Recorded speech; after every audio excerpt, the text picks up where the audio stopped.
Hej og velkommen til Haven på Forvej.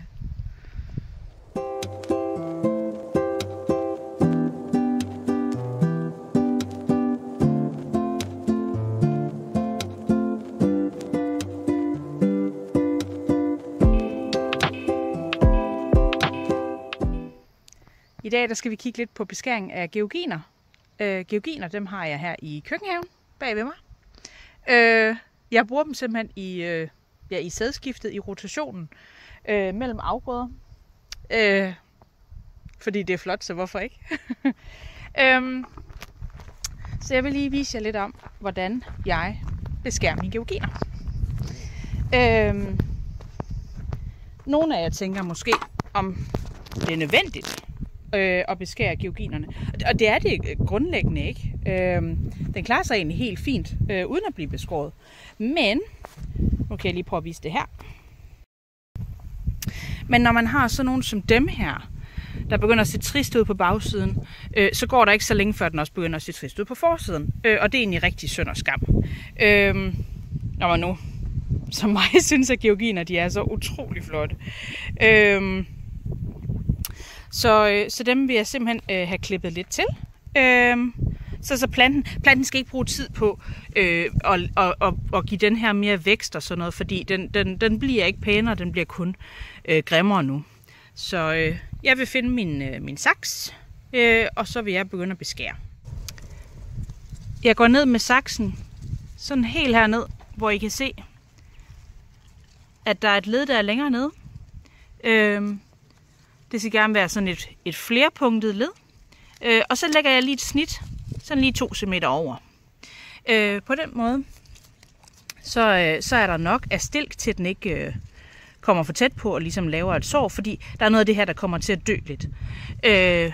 Men så vil den kunne bruge energi i stedet for på nogle af sine nye skud, der så kan blive lige så flotte som den her. Hvis du er typen ligesom mig, der ikke får klippet dine georginer, måske helt så ofte som man burde,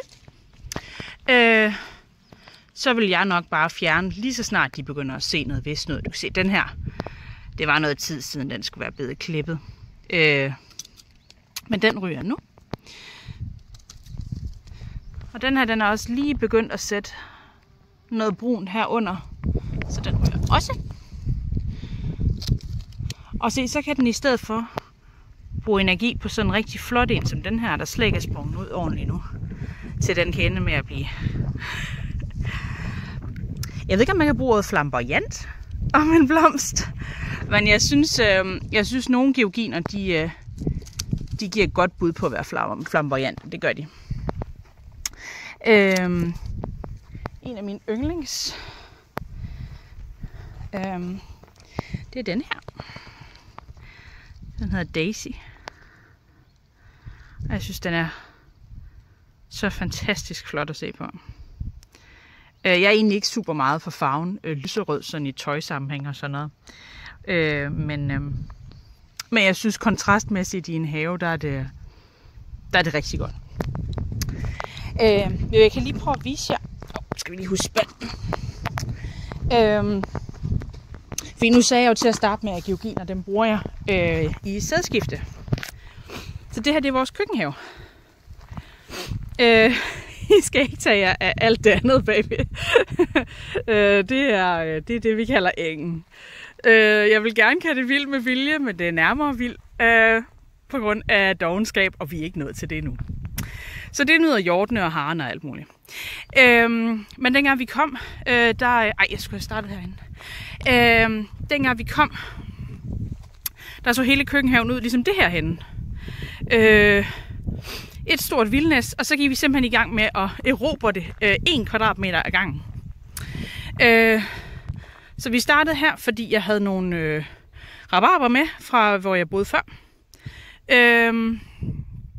Og så er der jordbær hernede bagved, og de har klaret sig rigtig godt i år faktisk. De trænger til at blive luet lidt ud. Men de har sat en frygtelig masse stiklinger, så dem har jeg faktisk sat hen i en jordbærrække lige på den anden side af georginerne. Og så her, der har vi rødbeder. Dem satte jeg lidt sent, kan jeg også konstatere. Så det er noteret i min lille køkkenhavebog, så næste år der bliver de sat lidt før. Den næste række her, eller en halv række, det er gulerødder. Og hold da fast, de har klaret sig rigtig godt, og vi har allerede høstet flere kilo, så det er jo fantastisk. Herover der forsøgte jeg med ærter. Jeg har aldrig prøvet at sætte ærter før, og det blev okay. Jeg tror, der blev nogle deciliter, fordi det... jeg og fuglene var ikke helt enige, om fuglene måtte rulle sig i alt det her og sandbade. Og jeg tænker over en løsning til næste år.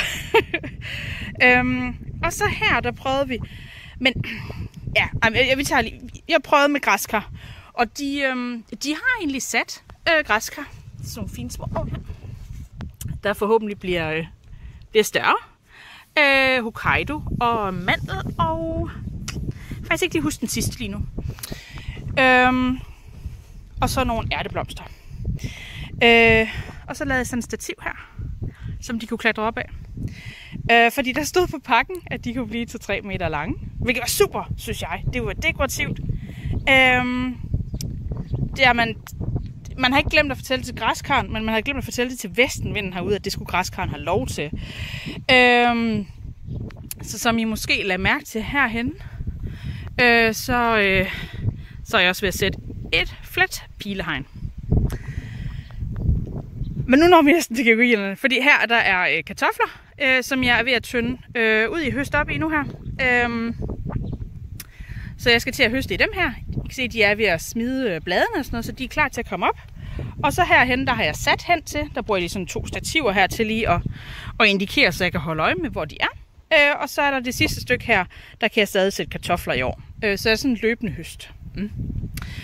Og så som sagt, så har jeg georginerne ind i sædskiftet. Så sidste år var der georginer her, hvor der nu er kartofler. Og i år der er det her. Så det bliver rigtig godt at rykke rundt på det på den måde, synes jeg. Det har fungeret godt. Ja.